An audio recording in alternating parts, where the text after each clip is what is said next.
Hello and welcome. I'm Emma and this is the 10-Minute Quilter. Thank you so much for joining me this morning.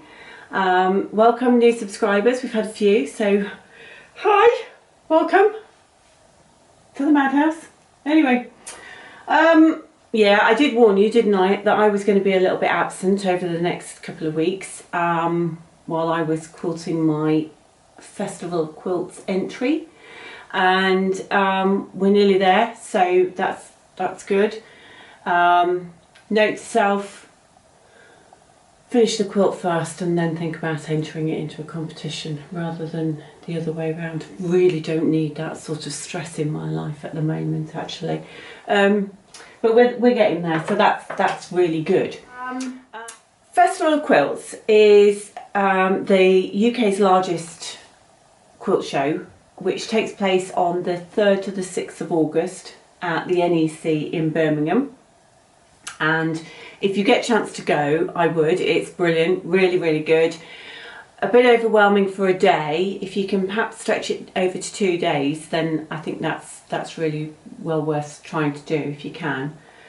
And I have, like I said, entered a competition one, not because I think it will do anything, but just for the fun of it. When I left the festival last year, I said to myself, I'm going to enter a quilt next year, so I've done it. So that just needs its hanging sleeve putting on today, and my labels attaching to the back, and then that's good to go. And I've got 2 quilts here that I'm putting into a new category that they're running, which is called, I think, For the Joy of Sharing. So literally for the joy of seeing your quilt hanging at the NEC.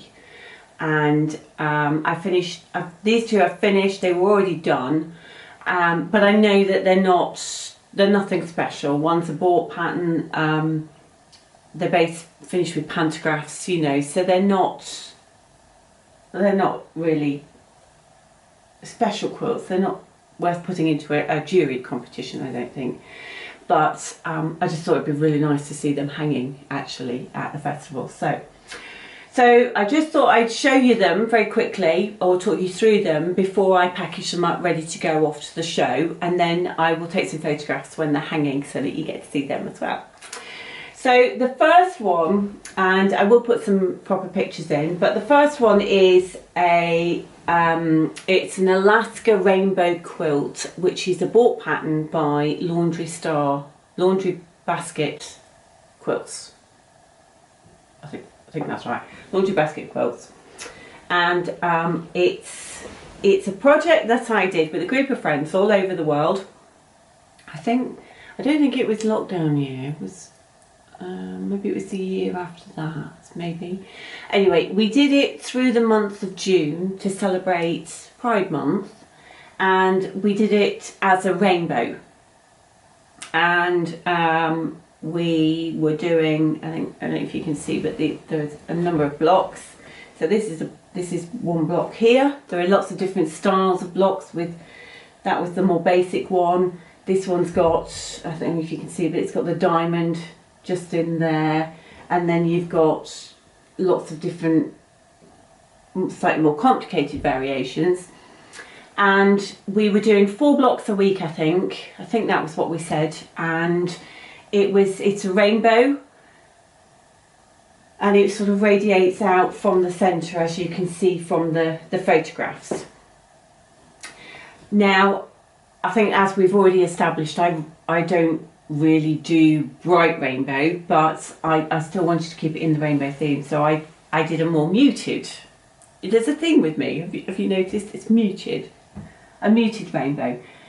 And the other thing I wanted was to be able to do it from stash. I didn't want to have to buy any fabric. Some of the quantities were quite small, but I didn't want to have to go out and buy anything for it. Now, having said that, I did have to buy, I think I bought this, but I think it was just like a fat quarter, so that wasn't too bad. And I also had a bit of a mix-up with my, again, there's a common theme here with me, isn't there? I had a bit of a mix-up with my background fabric, in that I started, let me see if I can get this right. I started with this one here, which is I think like a linen texture fabric, and I thought, so I started with that, thought that's great. I thought I had another set of yardage of it in the cupboard, and then when I pulled it out as I went through the project, I discovered that it wasn't. It was actually this, which is I think it's a solid, and it's completely different. It's completely different to that one. I'll put some better photographs in so that you can see it. So it involved a little bit of careful planning on my part, and I had to do this the first sort of radiating circle in this one, and then as I moved out I had to change into this one because I couldn't get any more of that one. But I think it worked in the end. It was absolutely fine. So I think I got away with it. There's quite a few threads on here. I obviously need to pick these off before I go. But yes, apart from having to buy that one and a little bit of a background fabric, the rest of it was all stash fabric, which I was absolutely thrilled with, which was great. And the backing fabric is a Lewis and Irene that I had in my stash, and it's finished with a pantograph which is called Windswept by Urban Elements, which I thought was quite apt with the rainbow theme, blowing it all the way, so to speak. And then it was just bound, normal binding in, again I think it's a linen texture fabric with a deep red. But it was a really nice project to do with a group of friends. It was organised with our friend, my cousin Tracy, through Curly Seams, which was our other channel, and Chip from the Quilt Stream, All Fibre Hustle, and Stuart from the Wool Patch, who've all got YouTube channels, so you should check them out because they're really good.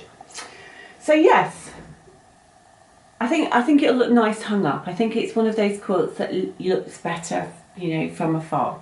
So that has its hanging sleeve on. That's ready to go pretty much. So I can get that parcelled up, which is great.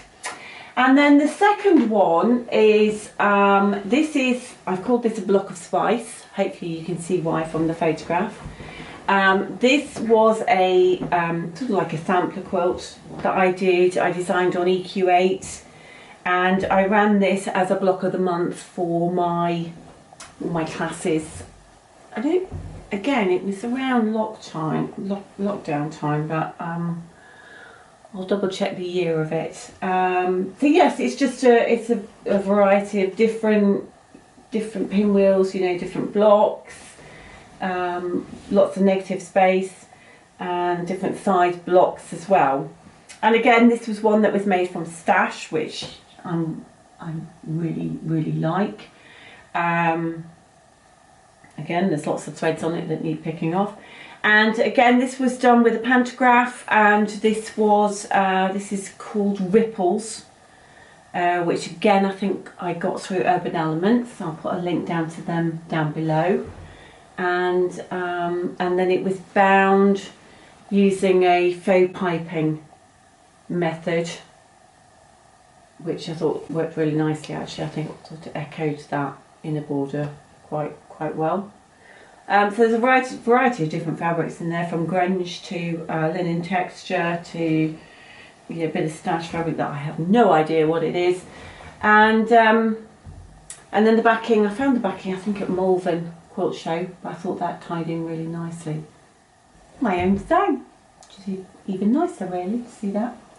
So that's the two that are going in just for show, and I'm looking forward to seeing them hanging there actually, which will be nice. I'm looking forward to spending a little bit more time going around looking at the quilts this time, which will be good. Okay, I think that's it for today. Thanks for joining me. Thank you for all your comments and questions. Oh, I forgot to say, I actually live in the south of England. I had a couple of people asking. If you know where Stonehenge is, that's pretty much where I live really. I'm about a mile from Stonehenge in the south of England. I think I've lost the plot a bit now actually. So I'm going to go and have a cup of coffee and get these finished. And I need to tidy up my sewing room. It's a good job you can't see the floor down here. It's a real pit. Okay, anyway, thank you very much for joining me. Lovely to have you with me. Take care and I'll talk to you soon. Bye.